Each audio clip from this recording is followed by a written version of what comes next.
Hello, dear students. I am Professor Pallavi Chinswade and welcome to my YouTube channel. But before I started my video, I would like to say like, share, and subscribe my channel.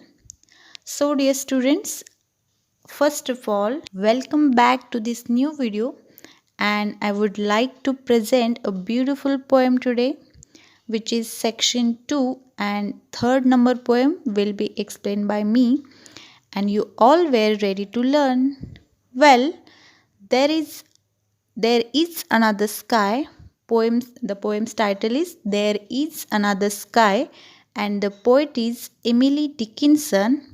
So, first of all, we would like to know about the poet Emily Dickinson. Emily Dickinson, 1830 to 1886, is an American poet of the 19th century. She lived a lonely life. Most of her poems are motivational and philosophical. They are unique to her era and are characterized by simple and short lines. She often used slant rhymes and unconventional capitalization and punctuation. Her poems are the slums and hymns of life in all its shades. इमिली Dickinson या 19व्या शतकातल्या अमेरिकेतल्या एक poet आहेत.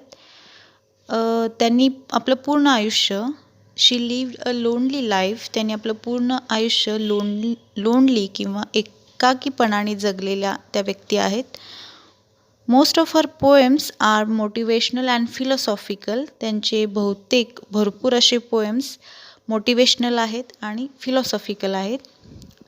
They are unique to her era and are characterise by simple and short lines.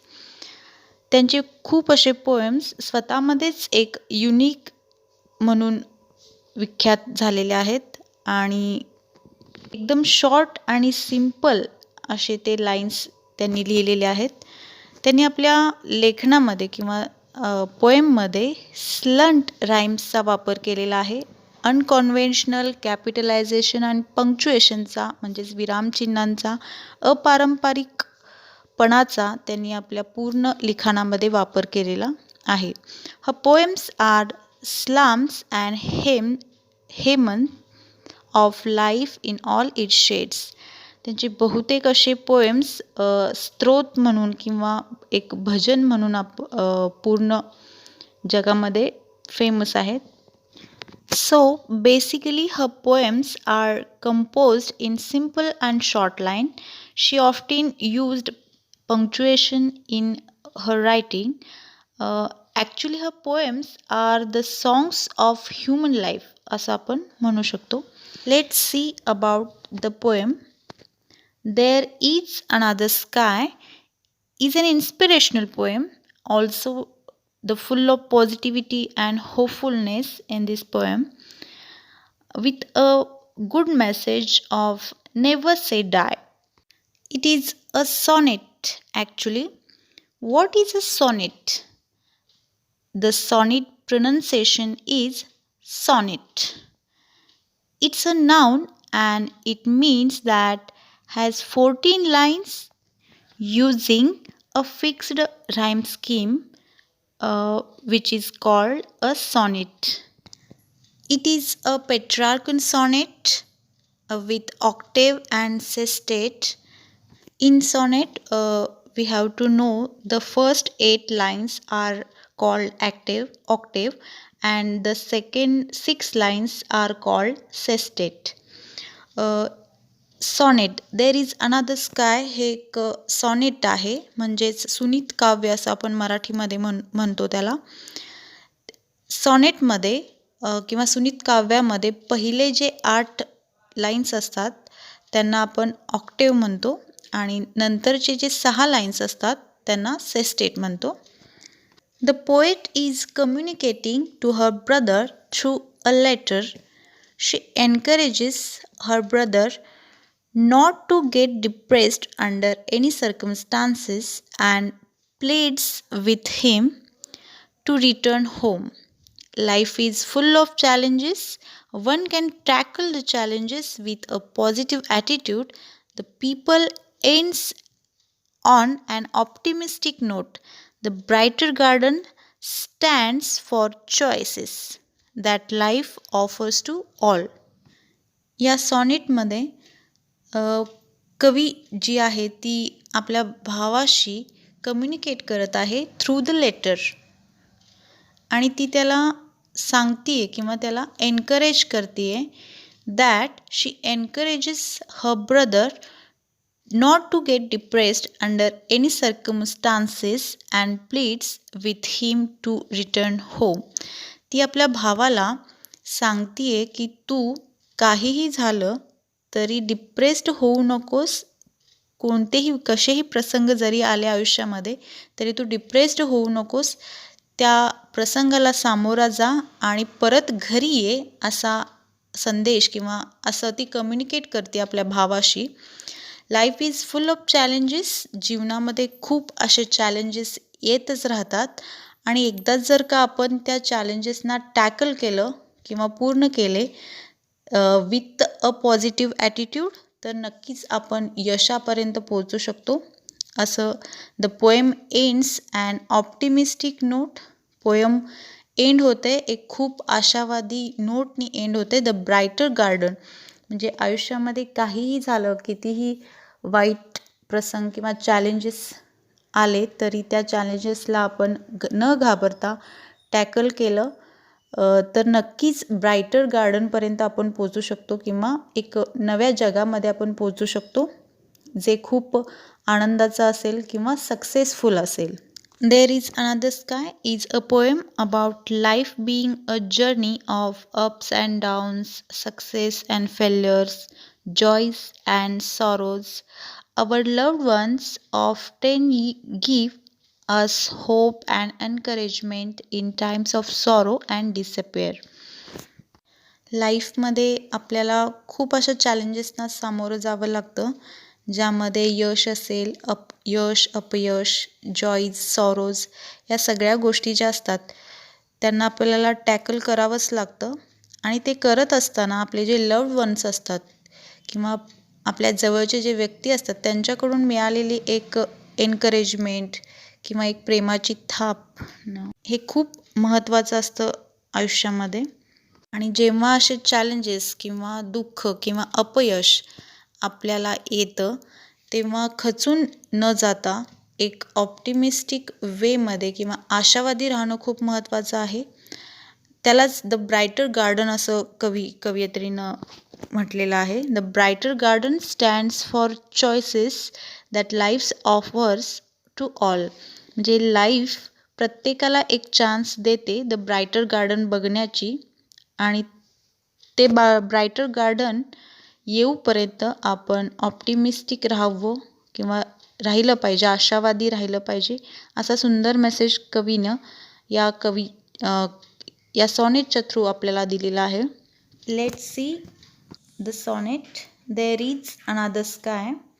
First of all we have to see the first 8 lines which is called octave. There is another sky, ever serene and fair, and there is another sunshine, though it be darkness there. Never mind faded forests austin, never mind silent fields. Here is a little forest whose leaf is evergreen. आता यामध्ये कवयित्रीनं 2 जगांचं वेगवेगळ्या जगांचं वर्णन केलेलं आहे बघा. There is a difference between 2 places here and there. इथं 2 वेगवेगळ्या जगांचं वर्णन कवयित्रीनं केलेलं आहे. जे एक जग आहे ते तिचं स्वतःचं आहे आणि दुसरं जग जे आहे ते तिच्या भावाचं म्हणजेच ऑस्टिनचं आहे. ऑस्टिन हे तिच्या भावाचं नाव आहे. Let's see line by line. There is another sky ever serene and fair. कवयित्री काय म्हणते बघा. There is another sky.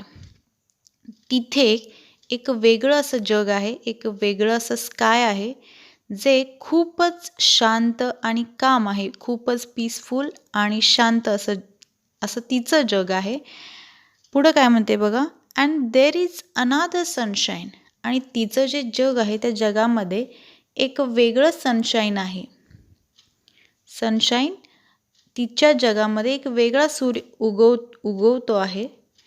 Though it be darkness there, faded forest Austin, never mind silent fields. कवयित्री म्हणते, सध्या जरी तिथलं म्हणजे तुझं जीवनरूपी जे अरण्य आहे ते जरी फॅडेड फॉरेस्ट म्हणजेच भकास किंवा उदास जरी असलं तरी, किंवा तुझ्या आयुष्यामध्ये आता डार्कनेस जरी असला किंवा खूप असं दुःख जरी असलं तरी तू त्या गोष्टींचा विचार करू नकोस, किंवा तुझ्या आयुष्यामध्ये जे अंधकार आहे, जे अपयश आहे, किंवा तुझं जीवन पूर्णपणे उदास आणि मुकच जे झालेलं आहे त्या गोष्टीचा तू विचार करू नकोस. आणि त्या गोष्टीचा विचार न करता, here is a little forest whose leaf is evergreen. कवयित्री म्हणते, तू त्या आयुष्याचा, तुझ्या जो आत्ता जे जगतोयस त्या आयुष्याचा विचार न करता तू इथल्या आयुष्याचा विचार कर, किंवा इथलं जीवनरूपी वन बघ, जे खूप हिरवगार आहे, सदाहरित आहे. आणि तुझ्या आकाशात आज जरी अंधकार भरून राहिला असला तरी इथल्या प्रसन्न अशा आकाशात स्वच्छ असा सूर्यप्रकाश पसरलेला आहे. आणि इथली जी एव्हरग्रीन म्हणजेच ग्रीन हे जे एव्हरग्रीन हे जे सिम्बॉल आहे हे एक हॅपीनेसचा सिम्बॉल आहे. आणि कवयित्री त्याला म्हणते की तू तुझ्या जगाचा विचार न करता, तुझ्या जगामध्ये आता अंधकार आहे, पूर्णपणे वैराण, उदास, भकास असं तुझं जीवन आहे.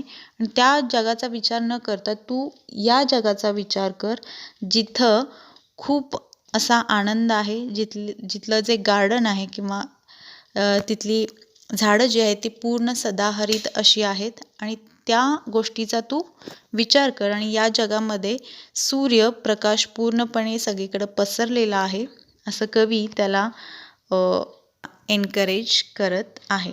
सो फर्स्ट ऑक्टेवमध्ये आपण बघितलं की कवयित्री आपल्या भावाला सांगत आहे की तू त्या जगाचा विचार न करता या जगाचा विचार कर, जिथं खूप असा आनंद आहे. आणि आत्ता जरी तुझ्या आयुष्यामध्ये दुःख किंवा वेदना असतील तरी तू थांबू नकोस, किंवा या जगामध्ये परत ये, असा कवी त्याला सांगत आहे. सो पुढं बघूया जे सेस्टेट आहे. Here is a brighter garden where not a frost has been in its unfading flowers. I hear the bright bee hum, Prithee, my brother, into my garden come. The second part, which is sestet, describes the happier garden, not faded, not greenery, not killed by frost. The flowers are bright and bees hum and hover over them. She pleads with her brother to return to this brighter garden, her garden. कवयित्री या सेस्टेटमध्ये सांगते बघा, दुसऱ्या कडव्यामध्ये ती काय सांगते बघा, इथला जो जीवनरूपी बगीचा आहे तो पूर्णपणे आनंदाने उजळून निघालेला आहे. Here is a brighter garden where not a frost has been. इथला जो जीवनरूपी बगीचा आहे तो पूर्णपणे आनंदाने उजळून निघालेला आहे. आणि या जगामध्ये या जीवनरूपी बगीच्यामधले जी झाडं आहेत ती हिमवर्षाने इथल्या हिरवाईला गोठवून टाकलेलं नाही आहे. म्हणजे हिमवर्षाव, फ्रॉस्ट मीन्स दुःख किंवा हिमवर्षाव, दुःखाने इथल्या हिरवाईला संपवलेलं नाही आहे किंवा गोठवलेलं नाही आहे. कितीही दुःख जरी आली असली तरी ती हिरवाई तिथली संपलेली नाही आहे. इन इट्स अनफॅडिंग फ्लॉवर्स, आणि इथे टवटवीत अशी जी फुलं आहेत, अनफॅडिंग फ्लॉवर्स जे आहेत, आय हिअर द ब्राईट बी हम. आणि त्या टवटवीत अशा फुलांवरती ब्राईट बी मधमाशा ज्या आहेत त्या गुणगुणत असताना असा एक प्रकारचा माहोल इथं तयार झालेला आहे. मधमाशा या टवटवीत फुलांवरती गाणं गुणगुणत फेऱ्या घालत आहेत आणि म्हणून इथल्या या जीवनरूपी आनंदामध्ये किंवा इथल्या या जगामध्ये, या बागेमध्ये prithee my brother into my garden come. आणि हे जे माझं आनंदरूपी गार्डन आहे त्या गार्डनमध्ये कवयित्री आपल्या भावाला बोलवत आहे. त्याला म्हणते, तू ते जे तुझं जग आहे, जे खूप उदास आणि खूप चॅलेंजेसनी भरलेलं असं तुझं जे जीवन आहे, त्या जीवनरूपी बगीच्यातून तू माझ्या बगीचेमध्ये ये, जे खूपच ब्राईट आहे. आणि इथं जे झाडं आहेत किंवा जी हिरवाई आहे तिला कुठल्याही प्रकारचा किंवा कुठल्याही फ्रॉस्टमुळे ती झाडं सुकलेली नाही आहे, ती एव्हरग्रीन आहेत. आणि इथली जी फुलं आहेत ती खूप टवटवीत आहेत. म्हणजे या सेस्टेटमध्ये पूर्णपणे कवयित्रीने एक हॅपीनेस सांगितलेला आहे. म्हणजे तिचं जे जग आहे, तिचं जे गार्डन आहे ते खूप हॅपीनेसचं आहे. आणि या गार्डनमध्ये कवयित्री आपल्या भावाला बोलवत आहे, prithee my brother into my garden come. खरं तर प्रीतीचा अर्थ प्रार्थना असा आहे, पण इथं जे प्रीती आलेलं आहे ते nick name of her brother, त्या ऑस्टिनचं निक नेम म्हणून इथं आलेलं आहे. Prithee my brother come into my garden come. आता यामध्ये शेवटचं जे लाईन आहे into my garden come, इथं इन्व्हर्जन हा अलंकार होतोय बघा. Inversion means unnecessary prose order. म्हणजे इथं into my garden come जे आहे हे बोलताना वेगळं वाटतं. इथं come into my garden असं पाहिजे होतं.